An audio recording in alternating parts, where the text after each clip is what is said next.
I'm Danielle Wesley for the Red Carpet Report, and we're in Beverly Hills for the launch of Sebastian Copeland's new book, Arctica. So really, we're ready? Okay. Tell us why you decided to turn your passion and put it on the page. Well, I think for the role of any photographer at the end is to share their work with the world. In this case, my objective is not just to show beautiful images, but it's also to engage a dialogue on what they mean, what they represent, and which part we have to play in their meaning altogether. Right. I saw in the little video on your website that you said you're your best when you're out in the wild. Can you kind of detail that for me? What does that mean? Well, I think it means that when you're out in a very antagonistic environment, you strip down to the bare, the bare minimum in survival. And so it both exposes and confronts, and it enables you to come to some of the inherent truths about who you are and ultimately where you're going. So that's probably what I meant by that, but I can't remember saying it. So why is Global Green, these type of initiatives, why is it so important to you specifically? Well, I think it becomes a moral imperative when you have a certain, knowledge and attachment to some issues. When you understand the systemic relationships and the changes that are taking place.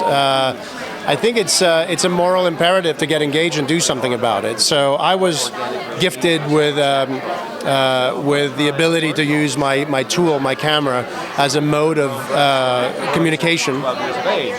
That's been my luck, my privilege, and my curse, and it's also my responsibility. And so I'm an expedition guy. I'm an explorer. I love extreme environments. I love being confronted with those things. And my camera is a natural extension of how I see and record things in the world. So it would feel immoral in some way not to be able to bring some of those experiences and be able to share them with the world. When's the first time you ever went to Antarctica or those type of environments? Well, I started going to the mountains when I was very, very young, and I was a mountain climber and a mountaineer. But from childhood, I always knew that I would want to be a polar explorer, and that started about 12 years ago.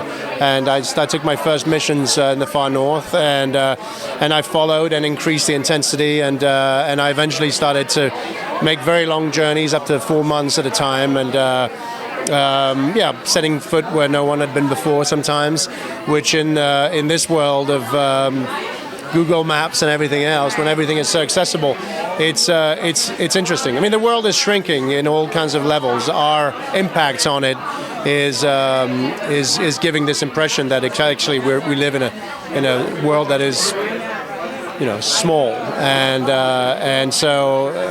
It's become part of my mission to be able to tell people that, hey, this may feel very far, but it's actually right there in your backyard. And it's different than you might anticipate as well.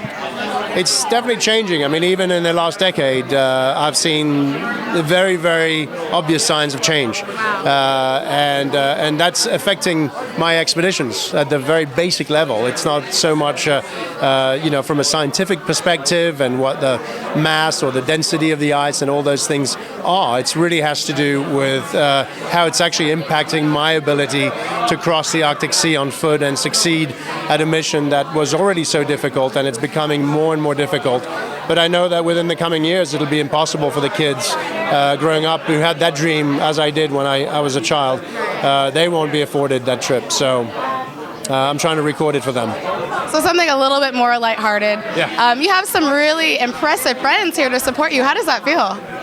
Oh, it feels great. It's always it's a real pleasure to be able to encourage and inspire people to care, because sometimes it's really a matter about opening the door, and you'd be surprised how many people walk through it. Right. I asked Peter, I said, what do you and Sebastian do? Like, do you guys hang out? He's like, oh, he's always too busy for me. I mean, what do you do for fun? I mean, obviously, take pictures and take adventures, but... Yeah, I have a little daughter, and a beautiful wife, so that fills, all of my free time, candidly. Absolutely, yeah. Thank you so much. You're most welcome. If you feel passionately about Going Green projects, click like and subscribe, or also comment below and tell me how you're going green. I'm Danielle Wesley-Jones. We'll see you later.